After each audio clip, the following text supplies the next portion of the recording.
Hello, everybody. I'm Karen here from KarenTurpin.com. And this is my kind of energy reading for the 5th of October, 2021. And today I'm going to be talking a little bit about endings and the sadness that often comes with that.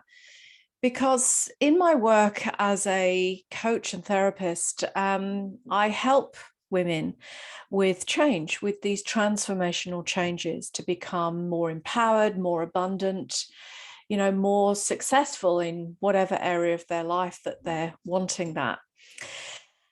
So when we make a decision to change our life in some way, there is often a sadness that comes with that because we know that we have to let go of certain things. We feel sadness when we let go. There are emotions attached to that and energy and things that lock us in to the past, very often with energetic cords, etc. So this can be a physical feeling, it can be emotional, mental, spiritual, all of these levels.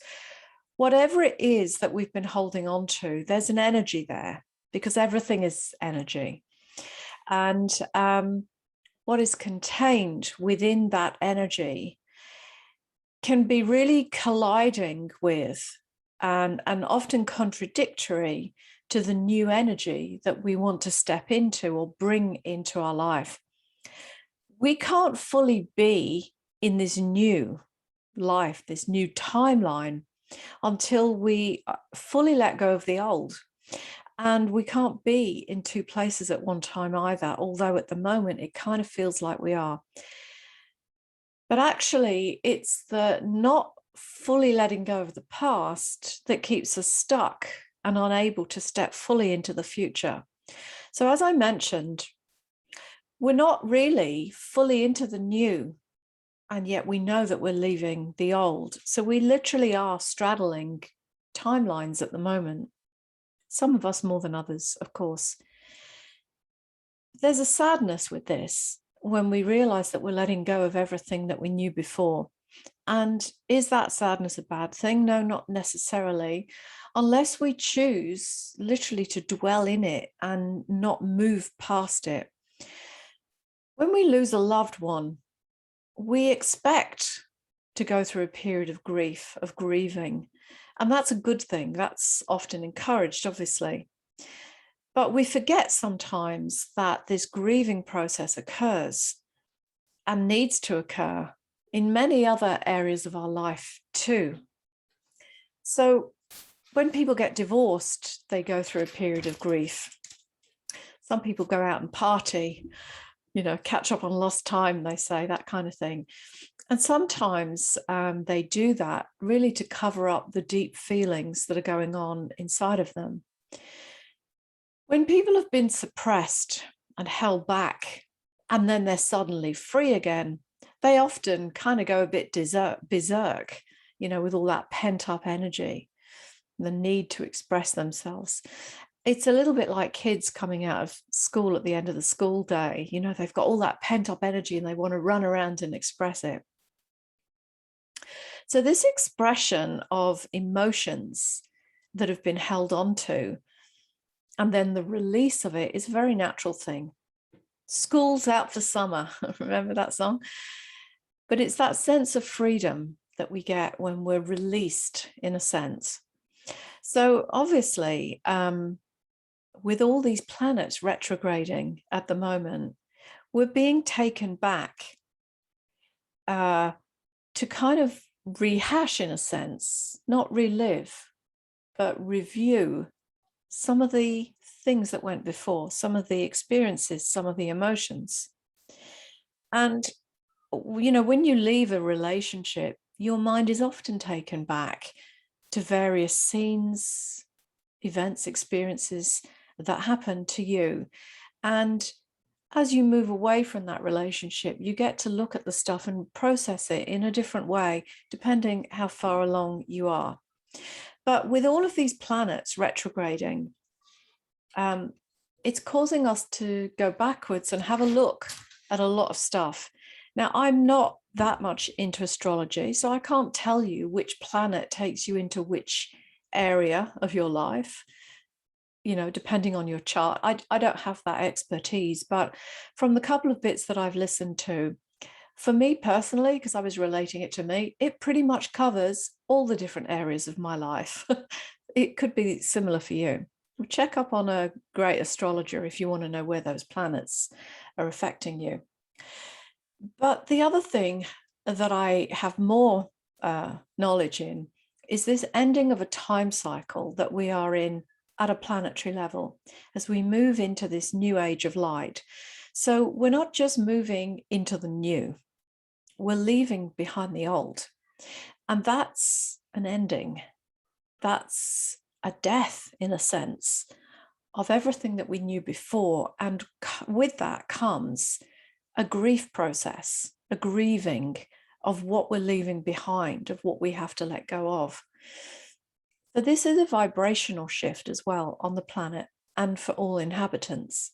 It's a dimensional shift, and we will be leaving people behind. Spouses, partners, friends, family too, perhaps. It's not always through death.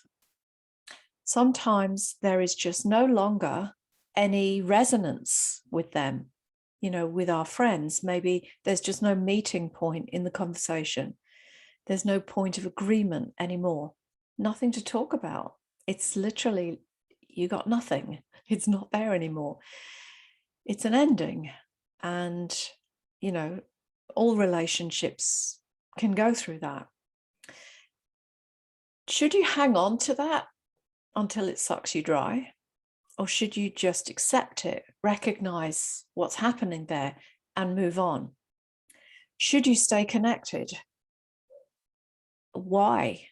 If you feel nothing, why should you? Who says that you should?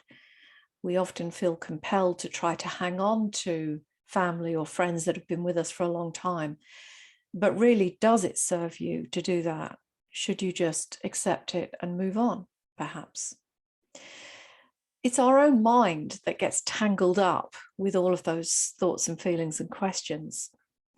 The energy is constantly flowing. All the time it's flowing. People come and they go in our life. But sometimes there are just these natural endings that happen anyway. And even deaths sometimes. And we can't really control any of that, even though we like to think that we can. Certainly, we can't control death. So here we are at this current time, and we're looking back at what went before, personally and globally. Can we learn from what went before? Certainly when we look at personal relationships, we can look back and, maybe not immediately, but in due course, we will look back and go, yeah, I could have handled that better. Or, maybe I shouldn't have behaved in that way. Or maybe I should have been more compassionate to the other person's experience, or whatever it is. There's learning there for us. And what we're doing globally as well is we are looking back at what went before. And I'm asking, can we learn the lessons now? Have we learned the lessons now? We are witnessing once again here on this planet crimes against humanity and genocide. Yet again, it's happening.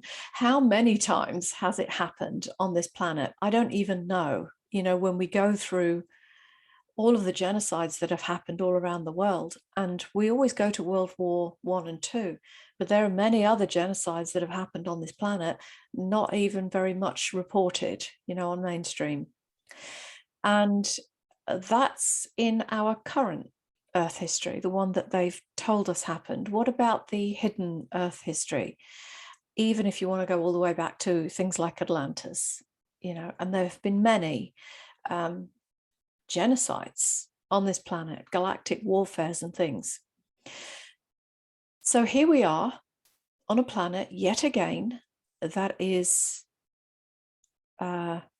perpetrating crimes against humanity and genocide. Mostly, we did nothing when these have occurred in the past. People suffered and we all moved on. And a lot of people forgot, but a lot of people suffered.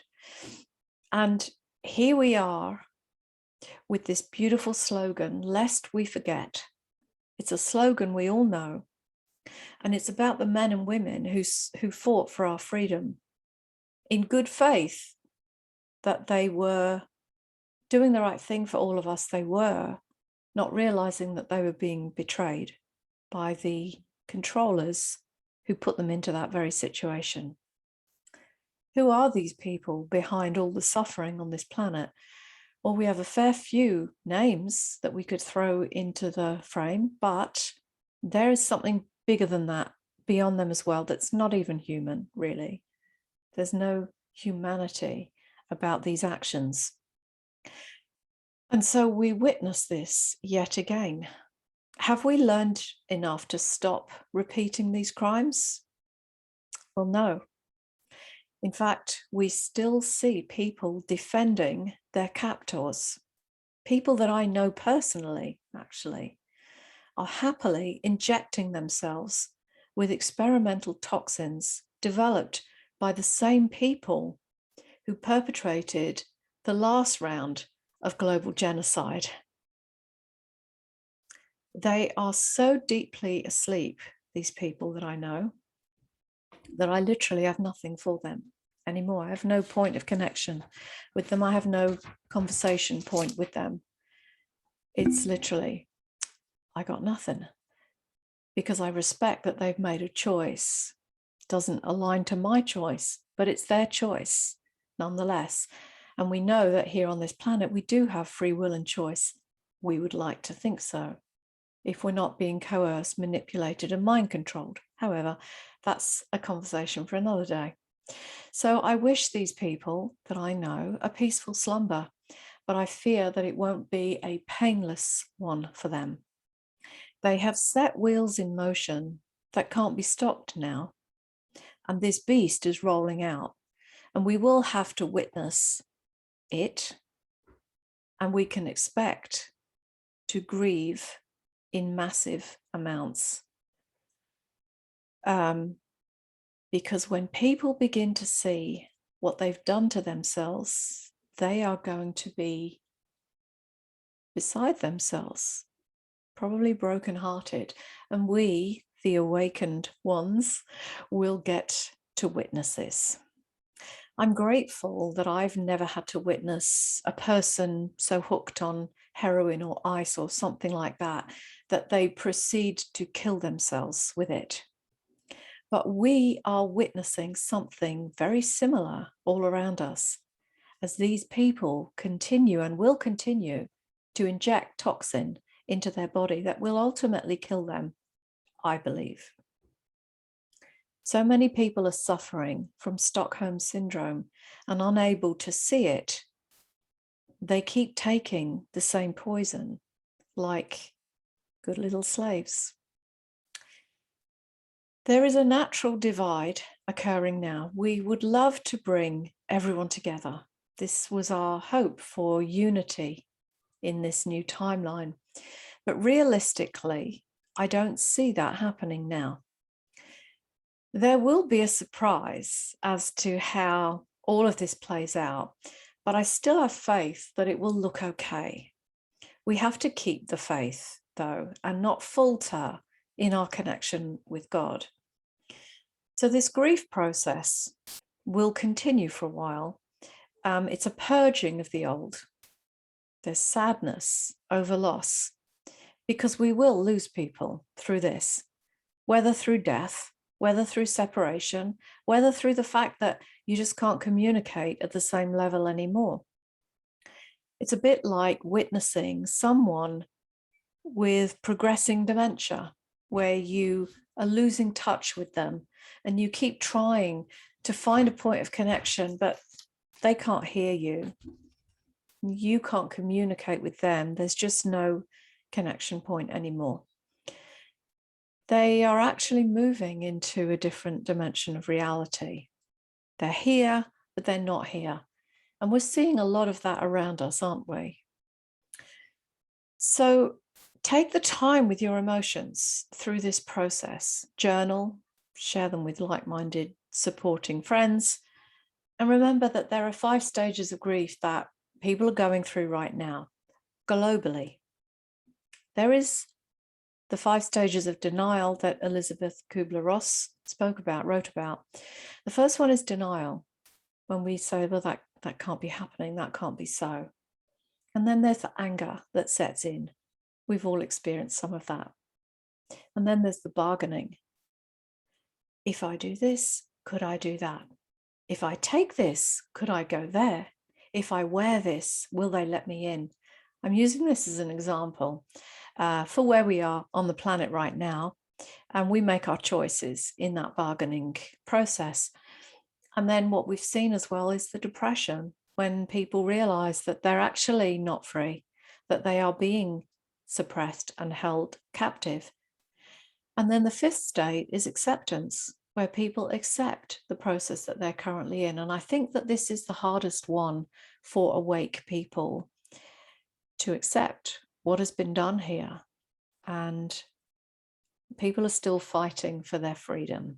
People are not accepting this situation because it goes against everything that they know is their birthright as a living man or woman upon this planet. So we are collectively experiencing all of this. Our normal way of life has been taken from us, all for a lie.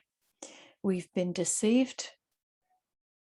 And there's a sense of betrayal, especially for those that are just waking up, that are just seeing this for the first time.